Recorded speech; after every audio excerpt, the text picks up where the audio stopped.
이제 403페이지 2절 주택건설사업의 시행입니다. 1번 사업계획 승인에 관한 사항입니다. 건축법에서는 건축허가 그래요. 주택법은 사업계획서 만들어서 승낙받는 걸 사업계획 승인 그럽니다. 그럼 박스 보게 되면 박스 위에 다음의 호수 이상의 주택건설사업을 시행하는 자 또는 면적 이상의 대리조정사업을 시행하는 자는 사업계획서 만들어서 승인받는데 일단 승인 대상이 단독은 30, 공동은 30, 대지만 이게 가장 기준이니까 기준 암기해야 돼요.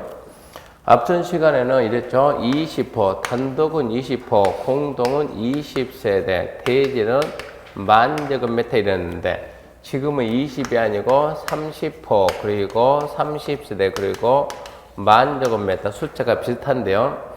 이것은 앞에가 뭐가 있냐? 연간. 1년 동안 이 규모 이상 하려면 국토교통부 장관에게 등록합니다. 국토교통부 내가 건설사업 하겠다, 대리조정하겠다, 국장에게 등록을 해야 되는 거고, 이 등록 사업자가 아니라 등록을 하면 등록 사업자가 돼요. 이것은 1년이 아니고 한꺼번에 일시에나 단독을 30호 이상, 공동을 30 이상, 대지를 많이 이상 하겠다. 이때는 사업계획서 만들어서 승낙받으면 사업계획 승인 대상. 20만은 등록 의무자, 어떤 사람이 등록하는 게 이걸 나타내고 30만원에는 사업계획 승인입니다. 두 개 좀 헷갈리면 안 돼요. 지금 원칙만 합니다. 원칙만. 그래서 연간 그러지 말고 그냥 일시에 단독을 30호 이상, 한꺼번에 공동을 30세대 이상, 대지를 10,000제곱미터 이상 하려면 사업계획서 만들어서 승낙받는데 누구한테 받는가? 2번 사업계획 승인권자인데 이 올해 시험에서 사업계획 승인 대상하고 사업계획 승인권자가 이번 26개 시험에 처음으로 한번 나왔습니다. 그러니까 별로 중요한 부분은 아니에요. 그 사업계획 승인권자가 누구냐 그러면 대지 면적이 10만입니다. 10만 기준에서 10만 이상이냐 미만이냐. 대지 면적이 자 지금 이 규모 이상 되면 사업계획 승인 받는데 누구한테 받냐 그러면 그때는 대지입니다. 대지 몇 세대 짓는가 보지 말고 대지 면적이 첫 번째 10만 제곱미터 미만이냐 아니면 10만 제곱미터 이상이냐 해가지고 10만 제곱미터 미만이다 그러면 하나의 도시를 관리하는 장입니다. 하나의 도시를 관리하는 장이니까 첫 번째 특별시장, 그리고 광역시장, 그리고 특별자치시장, 특별자치도지사, 그리고 일반적인 시장, 그리고 군수입니다. 그래서 하나의 도시거든요. 특별시, 광역시, 특자시, 특자도, 그리고 시, 군이 하나의 도시인데 이 시를 항상 구분해야 돼요. 이 시에는 일반적인 시도 있고 대도시가 있어요. 아예 처음부터 구분해서 써봅시다. 그러면 시에는 인구 50만 이상 되는 시, 대도시가 있고 그냥 시가 있고 그리고 군이 있습니다. 그러면 그냥 시가 하면 시장이 하고 군이 하면 누가 한다? 군수가 한다. 이게 지금 하나의 도시인데 10만 제곱미터 이상 되면 특별시장이, 광역시장이 어디 차이나는 거 봐보세요. 특별자치시장, 특별자치도지사, 대도시장, 그리고 시장이 할 때는 도지사, 군에서는 도지사. 그러니까 차이는 여기만 있어요. 여기만 이렇게. 10만 이상이다 그러면 10만 이상이면 확 줄여가지고 시도 대도시. 10만 이상이면 시도 대도시. 10만 제곱미터 미만이다 하나의 도시를 관리하는 장 다 써야죠. 특별시장, 광역시장, 특자시장, 특자도지사, 그리고 대도시장, 그리고 시장, 군수. 3번 국장이죠. 예외적으로 국토교통부 장관이 하는 경우도 있습니다. 이 책은 입문서고 나중에 기본서 보면 국토교통부 장관. 자 이렇게 해가지고 두 번째는 이제 국토교통부 장관 해가지고 하나, 둘, 셋, 세 가지가 쫙 나올 거예요. 그러니까 나중에 기본서 가서 보고 하긴 하고요. 근데 사업계획 승인 대상하고 사업계획 승인권자가 중요하냐? 별로 중요하게 안 여깁니다. 올해 처음 나왔습니다. 처음. 내년에 혹시 모르니까 한번 해보는 것이 중요해서 하는 것은 아닙니다. 2번 사업계획 승인 절차에서 1번 대지 소유권 확보. 이쪽 파트는 좀 중요해요. 대지 소유권 확보. 주택건설 사업계획 승인 받은 자는 건설 대지 소유권 확보해야 된다. 사업계획 승인 받고 싶으면 일단은 소유권 확보, 땅 사오랍니다. 땅 사와라. 그러면 승낙해 줄게. 다만 다음 갖고 하나에 해당 그러하지 아니한다. 소유권 미확보해도 된다.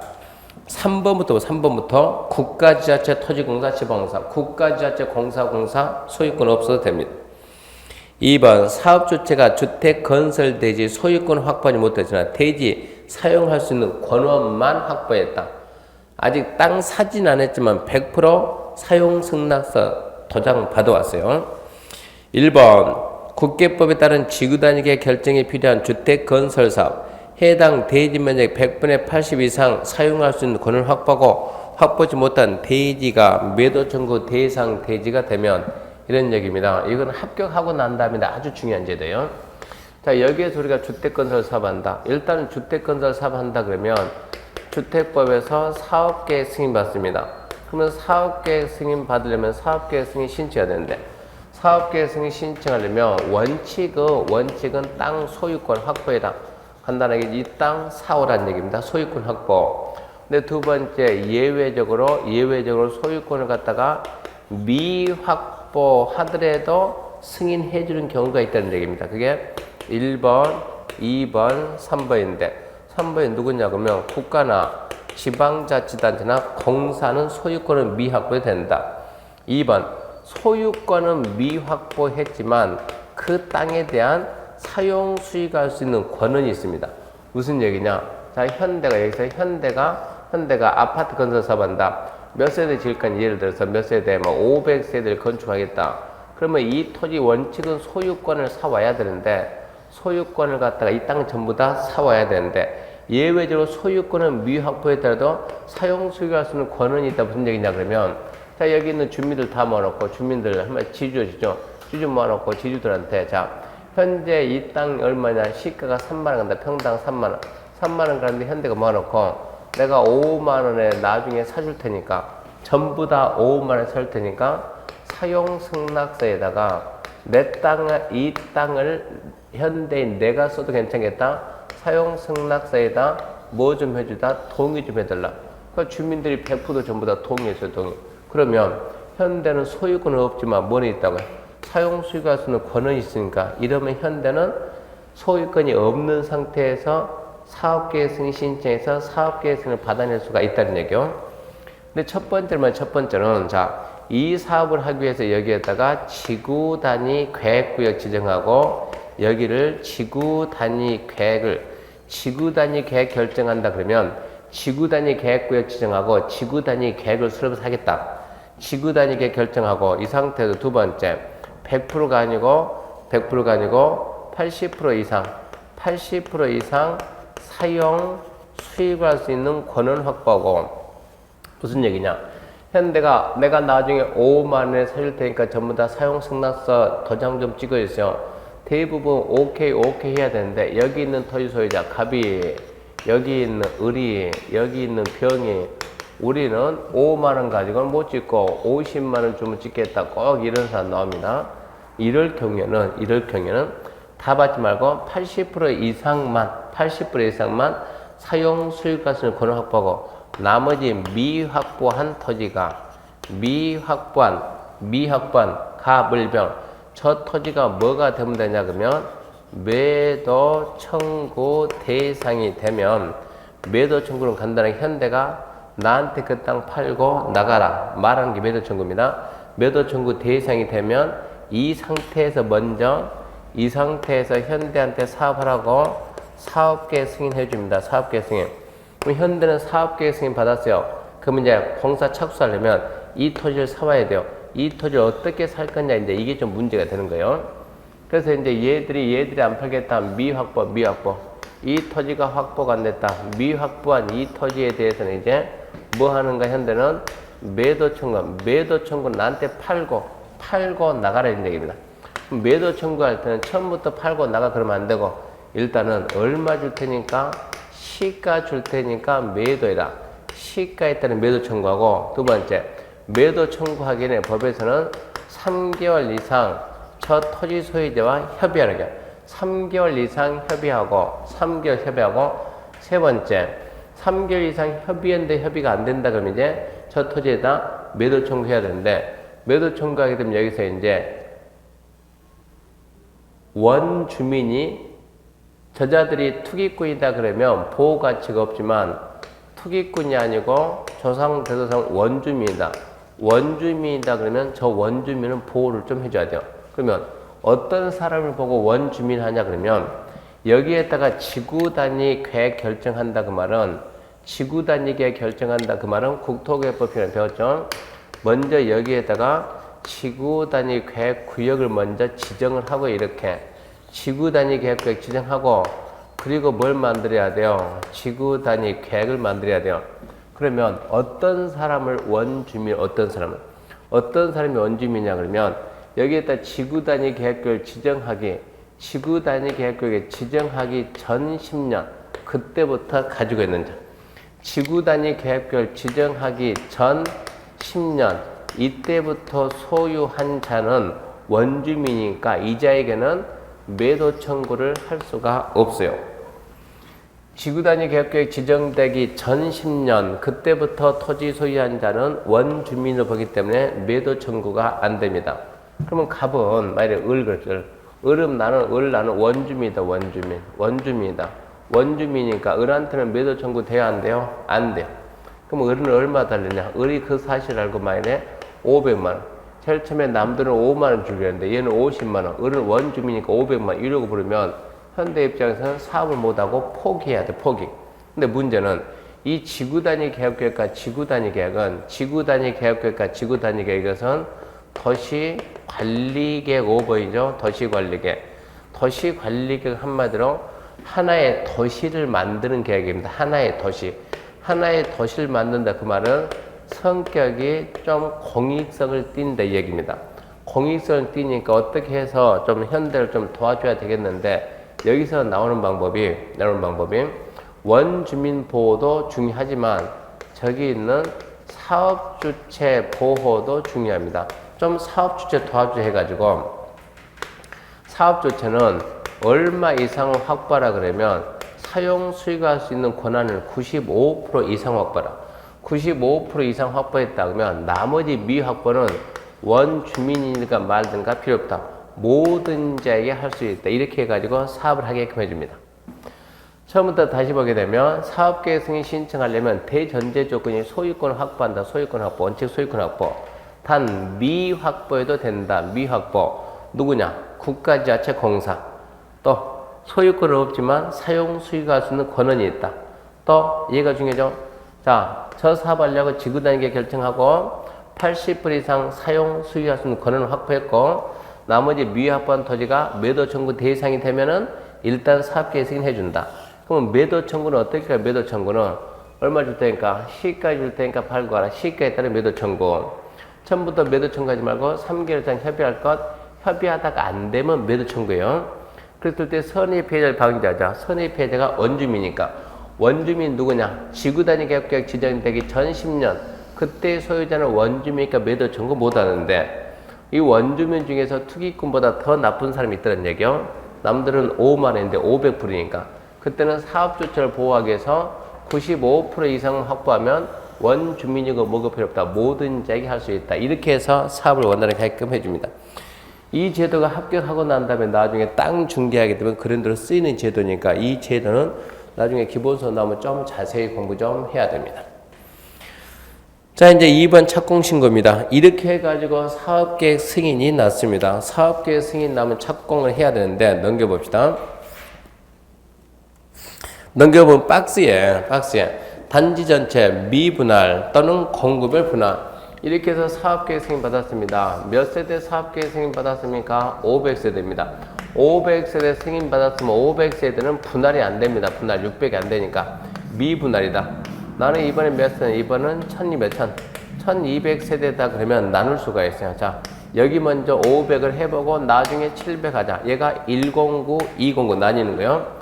미분할이면 사업계획 승인 받고 몇 년 내 착수냐? 5년 암결이에요. 5년. 사업계획 승인 받고 5년. 공급을 분할했다. 109가 먼저죠. 109가. 최초 공급은 승인 받고 5년. 최초에는 최초가 먼저 신고하고 2년 내에 따라야 돼. 2년.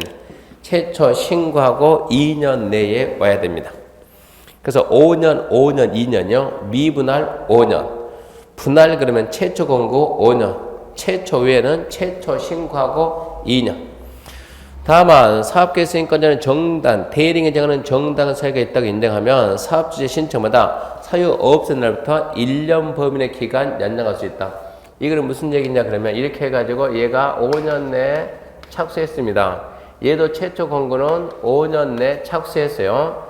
그 다음 공고도 이제 최초 공고 신고하고 2년 내에 착수했어요. 착수해서 한참 진행을 하다가 중간에 뭔가 문제가 있어가지고 공사가 중단돼서 중단. 한참 진행되다가 공사가 중단된다. 중단된다. 가장 대표적인 게 뭐냐 그러면 유물입니다. 유물 발굴됐다. 유물이 발견된다 그러면 유물 발굴 작업 완료할 때까지 중단합니다. 유물 발굴 작업이 끝났다. 유물 발굴 작업이 끝났다. 완료됐다 그러면 중단 사유가 끝났죠. 그러면 몇 년 중단됐냐? 유물 발굴하려고 3년 중단됐다. 공사가 3년 동안 멈춰 서 있는 거요. 그때는 중단 사유 끝나고 또 준비 기간이 필요하니까 1년 기간 줍니다. 1년 기간 줄 테니까 준비해서 다시 시작해라 이 얘기입니다. 안 하면 승인 취소가 돼요. 그래서 5년, 2년, 1년이요. 미분할 그러면 승인받고 5년 내 착수할 거. 공급의 분할, 최초 공급은 5년. 최초에는 최초 신고하고 2년. 그렇게 해서 시작을 하다가 중단이 되면 중단 사유가 없어지고 1년 기간 줄 테니까 1년 기간 내 준비해서 다시 시작하라 이 뜻입니다. 그래서 5521이 됩니다. 그 다음 2번 이제 사용검사에 관한 사유인데 사용검사 이것은 6월 달쯤엔 해야 됩니다. 미리 입문서에 넣어놨지만 출제가 거의 안 됩니다. 단지 사용검사라는 말 쓰는 것은 옛날 이런 얘기죠. 우리가 뭔가 허가받아서 공사를 해가지고 공사가 완료가 되면 처음에 허가해준 내용하고 내용이 일치가 되는가 검사를 해야 되는데 이 검사라는 말이 제일 처음에 건축법에서 준공검사를 하다가 좀 말을 바꿔가지고 사용검사라고 말을 바꾸다가 다시 지금은 사용승인이라고 바꿨어요. 그러니까 우리가 배우는 건축법은 사용승인, 즉 건축법으로 공사한 건물을 전부 다 사용승인이라는 말을 쓰고 주택법으로 하는 것들은 전부 다 사용검사라는 말을 쓰고 우리가 정비사업 했죠. 재개발, 재건축, 정비사업 했다. 정비사업은 도정법, 정비사업은 준공인가라는 말을 쓰고 나머지 법들은 아직도 준공검사를 합니다. 글자만 다르지 전부 다 같은 뜻이 알고 이런 말이 나오면 무슨 법에서 쓰는 말인가 빨리빨리 캐치해야 돼요. 사용승인 그러면 건축법으로 공사 끝났을 때, 사용검사 주택법으로 끝났을 때, 준공인가 도정법으로 했을 때 나머지는 옛날만 그대로 준공검사입니다. 그러니까 사용검사는 그냥 준공검사라는 뜻이 있다 그 정도만 알고 해봤자 별 도움이 안 돼요. 그럼 405페이지 이제 바로 3절에서 주택 건설 자금인데 옛날에는 건설 자금이 5개 있다가 중요한 거 2개 없어지고 이제 지금은 3개 남았는데 그래도 시험에 나올 수 있는 것은 1번밖에 없어요. 1번밖에. 1번 주택 상환사채입니다. 주택 상환사채는 글자 그대로 주택으로 돌려주는 사채가 주택 상환사채입니다. 자, 줄 끕시다. 토지공사하고 등록사업자. 누가 발행하는가는 암기해야 돼요. 토지공사하고 등록사업자가 발행합니다. 토지공사 등록사업자는 대통령령이 정하는 바에 따라 주택으로 상환하는 사채, 주택 상환사채 발행할 수 있다.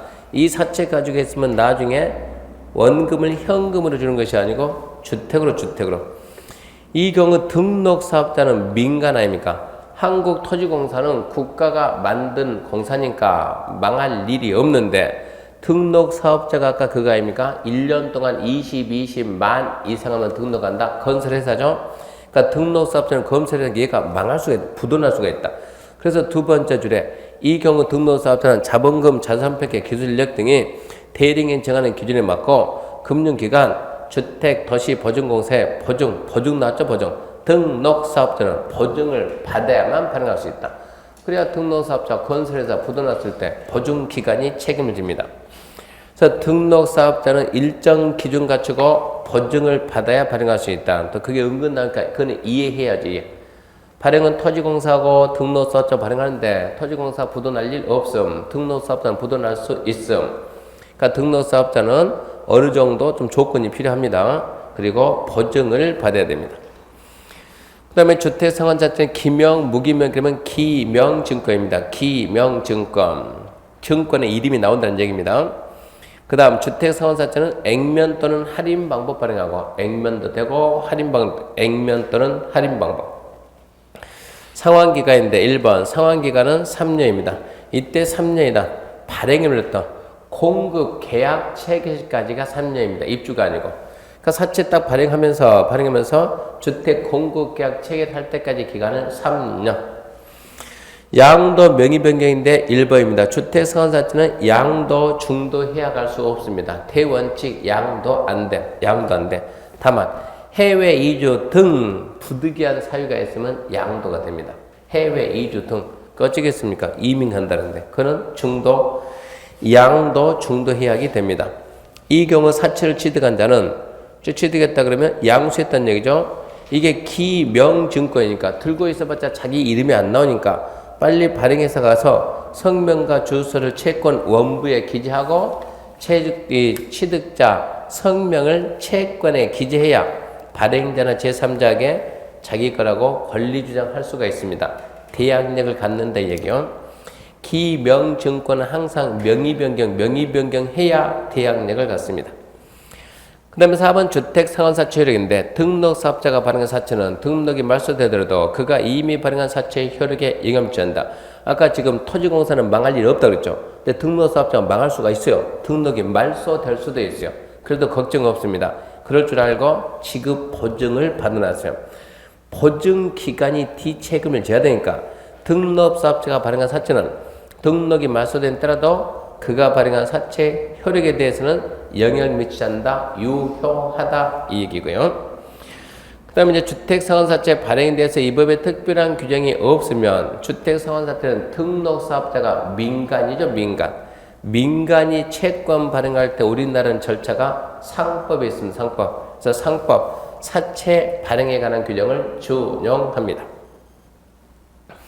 2번 국민대사업 특별회계는 6월달에 읽어보시고 6월달에 3번 입주자 저축이 원래는 뭐 청약저축, 청약예금, 청약부금, 주택, 청약, 종합저축 4가지가 있었는데 지금은 그냥 하나로 싹 통일했어요. 싹 통일해가지고 이제 출제 가능성이 또 거의 없어졌어요. 그러니까 지금 2번, 3번 이것들은 6월달에 혹시나 6월달에 그러니까 건설 자금에서 나올 만한 것은 주택 상환사채 말고는 없습니다. 상환사채만 잡으면 되고요. 그 다음에 407페이지의 주택의 공급. 그러니까 이제 상대적으로 주택의 공급 파트가 중요해집니다. 먼저 분양가 상한제. 분양가상한제는 그냥 마음 편히 반드시 나온다 생각하시고 사업주체가 주택법에 따라 일반에 공급하는 공동주택 중 공동주택 줄겁시다. 공동주택 다음 지역에서 공급하는 주택이 분양가 상한제 적용받습니다.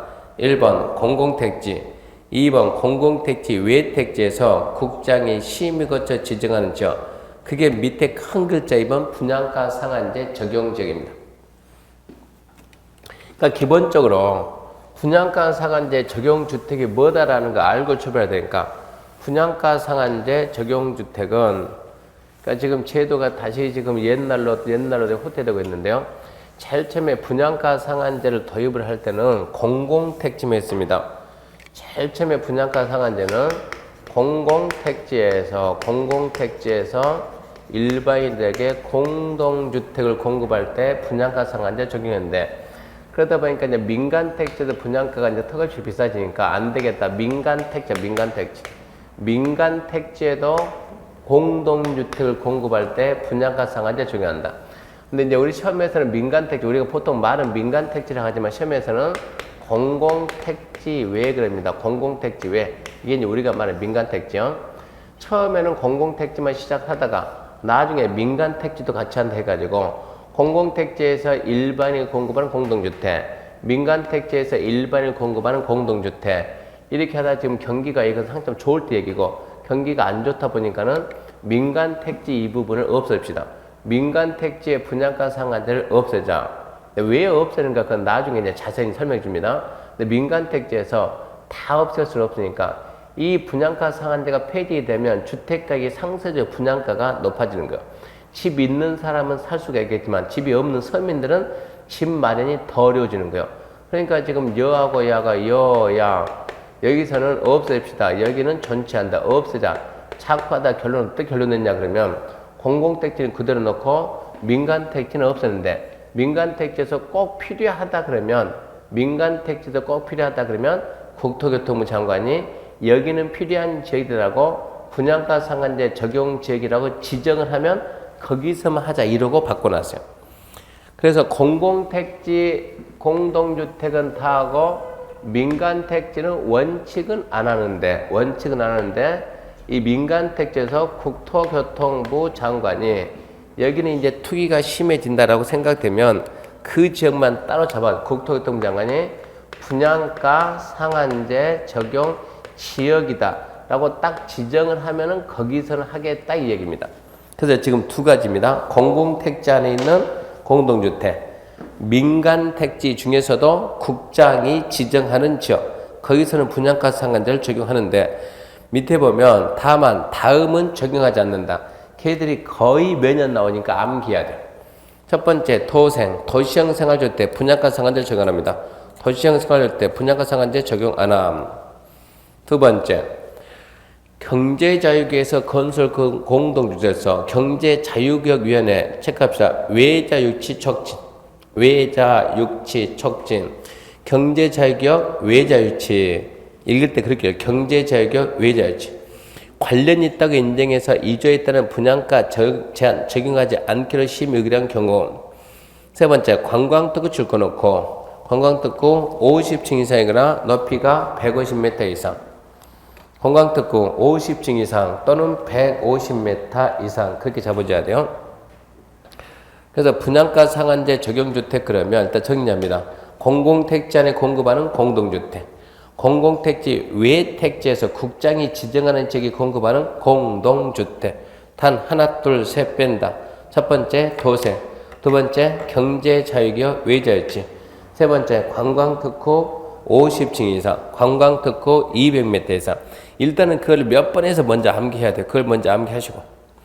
그걸 먼저 암기하고. 근데 그 부분은 분명히 시험에 나니까 암기해야 돼요. 그 다음 이제 2번 이제 분양가 상한제 적용주택입니다. 이 분양가 상한제 적용주택 그게 이제 그 민간택지입니다. 공공택지, 외택지, 민간택지에서 국토교통부 장관이 지정하는 지역이니까. 자, 1번. 국토교통부 장관은 일단 분양가 상한제 적용지역이 국장이다. 이걸 먼저 알아야 되고. 국토교통부 장관은 주택가격 상승이 물가 상승보다 현저히 높은 지역. 그거는 나중에 이제 기본서 나오면 그 조건을 갖다 조건. 어쨌을 때 현 조건은 나중에 암기해야 되고. 그래서 국토교통부 장관이 판단했을 때 주택가 상승률이 물가 상승보다 현저히 높은 지역에서 다음에 해당하는 지역에 대해서 주택정책 심의를 거쳐서 분양가 상한제 적용적 지정할 수 있다. 그러니까 첫 번째 알아야 될 것은 국토교통부 장관이 지정한다. 시도가 아니고 국장이 지정한다. 그거 알아놓고. 두 번째 분양가 상한제 적용 지역을 지정할 때는 미리 시도 의견 넣습니다. 시도 의견. 유치하지만 그런 게 또 시도의사 협의한다. 함정 쓰니까 주의해야 되고 시도의사 의견 듣고. 3번 분양가 상한제 적용 지역을 지정했으면 지체 없이 국장이니까 관보에 공고하겠죠. 공고하고 그 지역을 관할하는 시군구역에 여기는 분양가 상한제 적용 지역이라는 걸 통보해 주는 거예요. 그러면 시군구청장이 알고 있다가 우리나라 분양 승인은 누가 하냐 분양. 아파트 분양하려면 승인받는데 분양 승인은 누가 하냐 그러면 시장, 군수, 구청장이 분양 승인하거든요. 근데 시군구가 분양 승인하는데 국토교통부 장관이 와가지고 자, 이 지역은 분양가 상한제 적용 지역이다. 지정하고 시군구한테 알려줬어요. 근데 현대가 와가지고 자, 나는 여기에다가 아파트를 건설하겠습니다. 아파트 건설 끝났습니다. 분양하겠습니다. 승인 좀 해주세요. 그러면 시군구청장이 뭐라 하냐? 국토교통부 장관이 지정하고 시군구 알려주니까 시군을 알고 있다가 분양 승인 신청이 들어오면 한마디 합니다. 그러면 너 분양 승인 받으려면, 얘가 분양 승인 받고 분양하려면 입주자 먼저 공고에 공고 안에다가 뭐라 쓰냐, 이 지역은 분양가 상한제 적용 지역이다, 그런 말을 쓰도록 합니다. 그렇게 해야 일반인들이 알 수가 있어요. 4번 분양가 상한제 적용 지역으로 계속 지정할 필요가 없다고 인정하면 주택정책심의위원회 심의겠죠. 심의는 상식입니다. 지정하더라도 심의해야 되고 필요가 없으면 당연히 해제해야죠. 해제하더라도 심의는 합니다.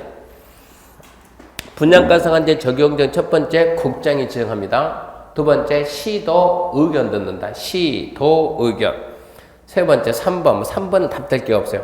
4번 해제할 때도 심의는 한다. 그렇게만 잡으면 되고요.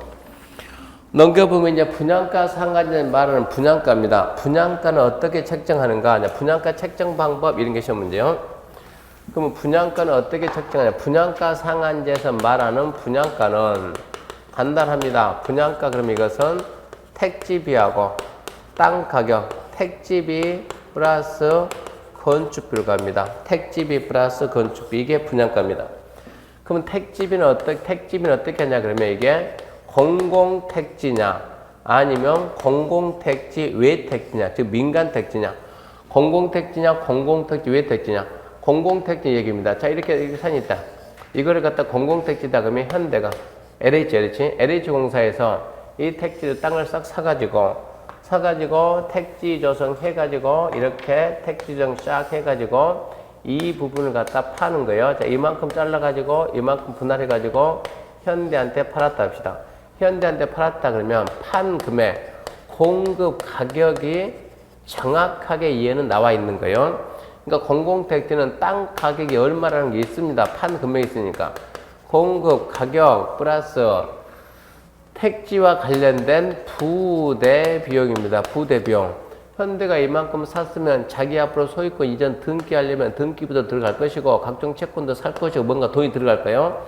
그래서 공급가 플러스 부대 비용, 이게 공공택지 택지비.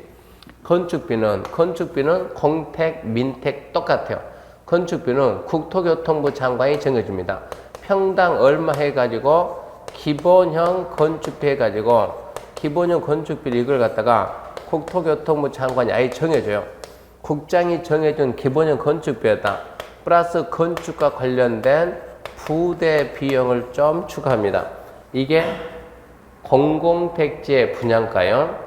그러면 민간택지 분양가는, 자, 민간택지는 공공택지 외택지. 자, 봅시다. 이걸 갖다가. 자, 현대가 이런 산을 샀다. 현대가 산 샀다. 얼마에 샀느냐? 3만원 샀다. 3만원. 언제 샀느냐? 20년 전에 샀다. 지금 와가지고 산을 깎아서 택지 조성했다. 택지 조성해서 아파트 만든다. 그러면 이 조성된 땅 가격이 얼마인지 어떻게 아냐? 알 수 있어요? 없어요? 없어요. 알 수가 없으니까 여기에 대해서는 감평사가 들어서 감정합니다. 감정. 그래서 나오는 게 감정가입니다. 감정가. 그래서 공공택지 외택지는 가격을 알 수가 없으니까 감평사, 감정하는 감정가격에다 플러스 택지와 관련된 부대 비용이랍니다. 감정가 플러스 부대 비용. 결론 차이가 나는 것은 땅 가격이 공공택지는 얼마에 팔았다는 게 나와 있으니까 공급가고 민간택지는 얼마짜리 알 수가 없으니까 감정가고 나머지는 똑같아요. 그래서 1번 택지비 건축비 받고 3번 분양가 공시입니다. 이렇게 해가지고, 자, 결론은 이렇게 해가지고 분양가가 얼마다라는 걸 갖다 공시 알려줘야 돼. 분양가 공시 알려주는데 누가 알리는가? 1번 이거를 물어봐요. 누가 알리냐? 1번 사업조건의 분양가 상한제 적용 주택으로서 공공택지에 공급하는 주택에 대해서 입주자 모집 승인받을 때 입주자 모집 공개 분양가 공시해야 한다. 2번 시군구청장이 공공택지 외택지에서 공급되는 분양가 상한제 적용 주택에 대해서 입주자 모집 승인할 때 분양가 공시해야 된다. 이것은 분양가 공시를 누가 하냐 이거 물어보니까 어딘데? 그러면 첫 번째 공공택지인데, 두 번째 공공택지 외인데, 이 주체만 잘 잡으면 돼요. 공공택지 분양가 공시는 누가 하냐 그러면 사업주체입니다. 건설회사 사업주체하고 공공택지 외택지다 하면 시군구. 그러니까 이런 것만 암기하면 돼요. 공공택지 분양가 공시는 사업주체가 해야 된다. 공공택지 외 택지 분양가 공시는 시, 군, 구가 합니다. 그러면 이제 4번 분양가 심사. 분양가 심사위원은 무슨 얘기냐 그러면 결론은 이렇게 해가지고 이렇게 해서 분양가가 얼마다라는 게 이렇게 해가지고 분양가가 얼마나 분양가 평당 2천만 원 나온다. 예를 들어서 2천만 원 나옵니다 해가지고 평당 2천만 원 나옵니다. 2천만 원 가지고 뭐 하겠습니다? 분양을 하겠습니다. 분양 승인해 주세요 라고 찾아간다고. 누구한테? 시장, 군수구청장. 시군구청장은 2천만 원이 적정하다 그러면 분양 승인 해야 되고 2천만 원이 부적정하면 분양 승인 안 해야 되는데 시군구청장은 미안하지만 2천이 적정한지 안 한지 전문성이 없어요. 전문성이 없으니까 뭘 만드느냐? 분양가 심사위원회를 만듭니다. 시군구였던 전문가들 모여가지고 분양가 심사위원회가 200만이 적정한가 안 한가 심사해서 적정하다 그러면 시군구한테 적정합니다. 그러면 시군구는 분양 승인 해줄 것이고 적정하지 않다 그러면 금액을 줄일 것이고 그게 분양가 심사위원회요. 그래서 1번 분양가 심사위원회가 어디에 있는가? 이거 국토부에 있냐 시군구에 있냐? 분양가 심사위원회는 시, 군, 구. 왜요? 그러면 시군구가 분양가 승인하기 때문에.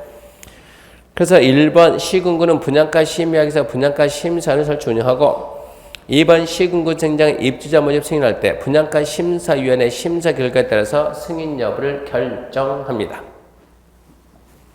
이게 이제 분양가고, 그 다음에 이제 투기과열지구하고 이제 전매자인데, 투기과열지구. 현재 우리나라는 투기과열지구가 없는데 시험에서는 아주 잘 나와요. 내용은 단순해요. 자, 1번 딱 보면서 투기과열지구 지정권자가 누구냐? 국토교통부 장관 또는 시도지사. 그런 게 시험 문제입니다. 국장도 할 수 있고 시도도 할 수 있고. 국장이나 시도가 지정할 수 있는데 바로 2번 봅시다. 답은 주로 2번입니다. 국토교통부 장관이 투기과열지구 지정 해제할 때는 시도 의견 듣고 시도가 지정 해제할 때는 국장과 협의한다. 그 말을 계속 바꾸네. 계속. 국장이 지정 해제할 때는 시도 의견 듣고 시도가 지정 해제할 때는 국장의 의견 듣는다. 틀렸다. 국장과 협의한다. 국장이 지정 해제할 때는 시도 의견 듣고 시도가 지정 해제할 때는 시, 군, 구 의견 듣는다.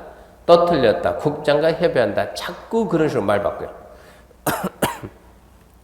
국장이 지정 해제할 때는 시도 의견, 시도가 지정 해제할 때는 국장과 협의. 단순하지만 그게 함정이니까 잘 잡아주고요.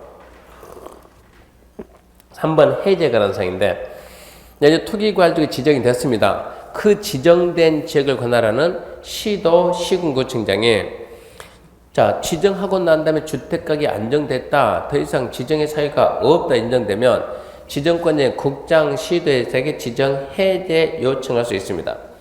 투기과열지구 지정권자가 누구냐 물어봤더니 투기과열지구는 지정을 누가 합니까? 지정을 그러면 이것은 국토교통부 장관 할 수 있고 시도지사 할 수 있고.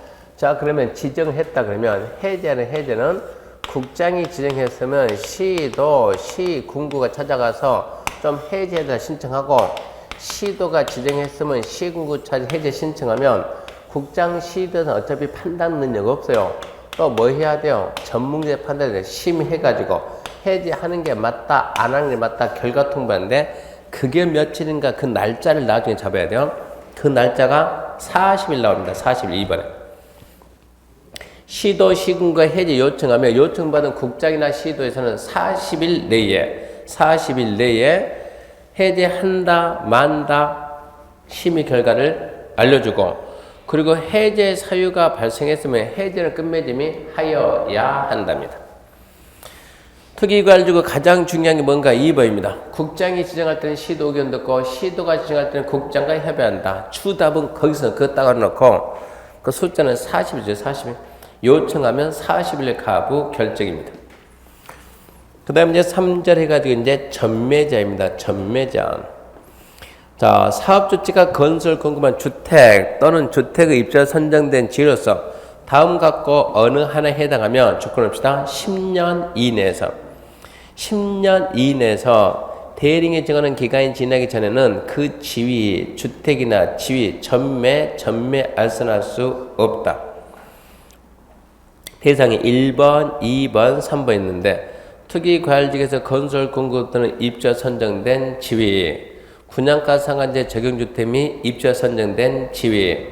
3번 공영개발지구에서 3번 내용은 몰라도 괜찮아요. 공영개발지구는 자막이 없어지니까 3번은 몰라도 괜찮아요. 1번, 2번만. 근데 10년 범위 내에서 대리인이 정하는 기간인데 그 대리인이 정하는 기간이 나중에 기본서 나오면 보겠지만 그거는 해결이 안 돼. 해결이 몇십 개 돼가지고. 그러니까 그런 쪽은 포기할 건 나중에 가면 포기해야 되고. 근데 2번 전매 제한의 특례. 여기서 주로 답 나오니까 이 부분 확실히 잡아야 되고. 10년의 범위 내에서 일정 기간 동안 전매가 안 되는데 되는 경우 있습니다. 되는 경우. 전매된 특례 그랬으니까 예외죠. 입주자 선정된 자 또는 주택을 공급한 자 생업상 사정 등으로 전매가 불가피하다고 인정하는 경우로서 대통령령이 정하는 다음과 7가지 사유가 있으면 그냥 전매할 수 있습니다. 그러면 이제 7가지가 있는데 1번 세대원이 근무 생업상 사정이나 질병치료 취약 결혼해서 세대원 전원이 첫 번째 포인트 전원입니다. 전원이 다른 광역시 특자시 특자도 시군로 이전할 때 다만 체크해야 돼요. 수도권 이전은 제외한다.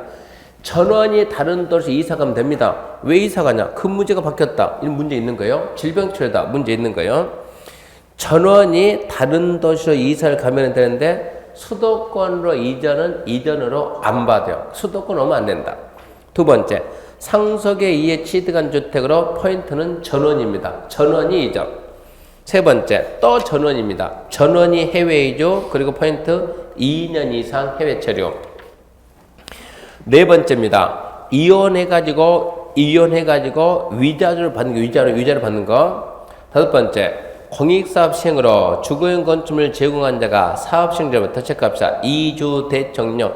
한마디로 내 주택이 수용당하고 이주 대청령 받았자 그 자는 팔 수 있다 이 얘기입니다. 6번 주택의 소유자가 국가지자체 금융기관의 채무를 이행하면서 경매, 공매로 나온 거. 경공매로 나온 거는 팔 수 있고 살 수 있다고. 7번 입주자 선정된 주택의 일부를 체크합시다. 일부 배우자에게 증여하는 것. 7가지가 있는데 이미 답은 정해져 있어요. 자, 1번, 2번, 3번의 포인트는 전원이 시험 문제 보면 일부로 바뀌어요. 일부가 그러면 안 돼요. 전부가. 그리고 1번에서는 전부 다 다른 도시로 이사 가는데 수도권으로 가면은 안 됩니다. 3번은 전원하고 2년이고요. 전원하고 2년. 4번, 5번, 6번은 함정을 쓸 수가 없어요. 함정 쓸 수가 없고 7번에서 증여는 증여인데 일부 증여냐 전부 증여냐 일부 증여. 그러니까 답은 정해져 있어요. 전원이냐 일부냐. 수도권으로 이전을 인정할 거냐 말 거냐. 해외 이전은 몇 년이냐 2년이다. 배우자의 증여는 일부 증여다. 근데 위반시 조치죠. 위반시. 하지 말아야겠는데 했습니다. 자, 전매가 이루어지면 사업주체가 이미 납부된 입주금에 대해서 은행법에 따른 금융기관의 1년 만기 정기예금 평균 이익을 합한 금액을 보고 매입비용. 사업주체가 매입비용을 매수인에게 지급하면 지급한 날에 사업주체가 입주자 선정된 지위를 취득한 걸로 본다. 한마디로 환매한다. 환매. 전매하다가 적발이 되면 환매하는데 얼마 주는가 잘 봐봐요. 입주금은 내가 돈 낸 게 입주금에다가 금융기관이 적용하는 1년 만기 정기 예금 평균 이자입니다. 이자. 입주금 플러스 이자. 입주금 플러스 이자 플러스 P가 없고 입주금하고 이자만 준다는 얘기입니다. 매수인이 지급하면 지급한 날에 사업주체가 취득한 것으로 봅니다. 그 다음에 이제 4절 공급질서 교란금지인데, 공급질서 교란금지는, 자, 이건 간단하게 딱지 팔지 마라 이 얘기인데, 봐봅시다. 누구든지 이 법에 따라 건설 공급 때는 주택을 공급받거나 받겨서 다음 갖고 해당은 줄 거 없다. 증서, 그리고 지위입니다. 박스 봐봐요. 입주자 저축증서, 청약통장 사고팔고 하지 말라는 얘기입니다. 아까 주택상환사채, 기명증권, 양도가 안 돼요. 그러니까 주택상환사채 팔지 마라 이 얘기고, 주택조합원의 지위, 나중에 자세히 배웁니다 이거. 주택조합원의 지위 사고팔고가 안 돼요. 시장대기 발행한 무허가 건물 확인서, 철거 예정 증명서, 철거 확인서 이런 걸 보고 올리면 우리가 딱지 그래, 딱지. 공공사업 시행으로 인한 이주 대책에 의해서 주택을 공급받을 수 있는 지위, 이주 대책 대상자 확인서 이런 건 나중에 전부 다 이해를 해야 돼요. 아, 이 정도 증서나 이런 증서나 이런 지위면 주택을 받을 수 있다. 그럼 나중에 이해하면 되고, 다시 그럼 이제 위로 가가지고 두 번째 줄 증서나 지위를 양도, 양수 가로를 봐봐요. 매매증여, 권리변동 수반은 일체를 포함하되 체크합시다. 상속, 저당 지어야 된다. 요즘은 답이 그겁니다. 상속이나 저당 된다. 상속받는 건 되고 저당, 담보 제공은 된다. 상속이나 담보 제공 된다.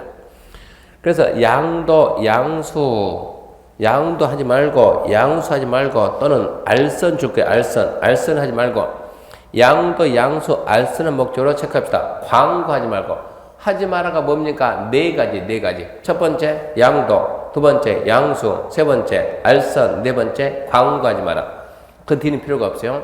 근데 해도 괜찮다. 두 개. 상속과 저당은 해도 괜찮다. 그러니까 상속이나 저당이 답으로 나온다. 그래서 주택법으로 건설되는 주택을 공급할 수 있는 지위나 증서를 양도, 양수, 알선, 광고 안 되는데 상속, 저당은 된다 그랬고, 그러면 이제 증서나 지위에 뭐 있는가 그건 나중에 이해하면 되고요. 위반이 좋지 하지 마라 했습니다. 적발이 됐어요. 첫 번째, 목차만 알면 문제풀이 목차만 알면. 국토부 장관 사업주체는 다음 각과 하나에 해당하면 주택 공급 신청할 수 있는 자에게 지위를 무효하거나 이미 체결된 공급 계약을 취소할 수 있다. 지위는 무효, 계약은 취소. 지위 무효, 계약 취소. 옛날 문제 보면 지위 무효, 계약 무효, 그럼 계약 무효. 계약은 무효가 아니고 취소. 지위 이미 공급 신청해가지고 공급 신청할 수 있는 지위를 무효로 해서 너는 신청도 하지 마라 이 얘기인데, 이게 적발이 잘 안 돼. 적발이 잘 안 돼가지고 이미 신청해서 당첨돼서 계약서 썼어. 계약서 썼다 그러면 그때 계약은 무효가 아니고 취소. 두 번째입니다. 사업주체 환매입니다. 이 주택 환매는 계약이 아니고 이미 입주가 끝났습니다. 들어가서 살고 있어요. 그 후에 나중에 적발이 돼요. 사업주체가 위반한 자에게 대리인이 정하는 바에 따라 산정된 주택가격에 해당되는 금액을 지급하며 지급한 날에 사업주체가 취득을 본다. 즉 사업주체가 환매하고. 태거 명령입니다. 사업주체가 매수인에게 주택가격 지급하거나 매수인을 알 수 없어 주택가격 수령을 통지할 수 없는 경우 등 대리인이 정하는 정당사에 해당하면 주택가격을 주택이 있는 지역 권한하는 법원에 따라 공탁하고 주택에 입주한 자에게 나가 태거 명할 수 있고, 그리고 입주 자격제한이죠. 10년 범위 내에서 입주 자격제한. 하나 더 3년 3천 처벌받습니다. 하다 적발되면 3년 이하 징역 3천만 원 이하의 벌금. 자, 목차만 읽어봅시다. 그러면 자, 공급질서 결환행위를 했습니다. 적발이 되면 지위 무효, 계약은 취소. 사업주체가 환매한다. 그리고 나가라. 퇴거명령. 그런 사람은 10년 범위 내 입주 자격 제한하고 처벌조항이 3년 이하의 징역 3천만 원 이하의 벌금입니다. 그 내용들이 이제 주택의 공급에 관한 사항이고, 넘겨보면 주택 관리인데, 주택 관리는 6월 달에 할 겁니다. 6월 달에. 관리 파트는 별로 중요하게 안 봐줘. 그 주택 관리에, 주택법에서 지금 우리 주택법 분량이,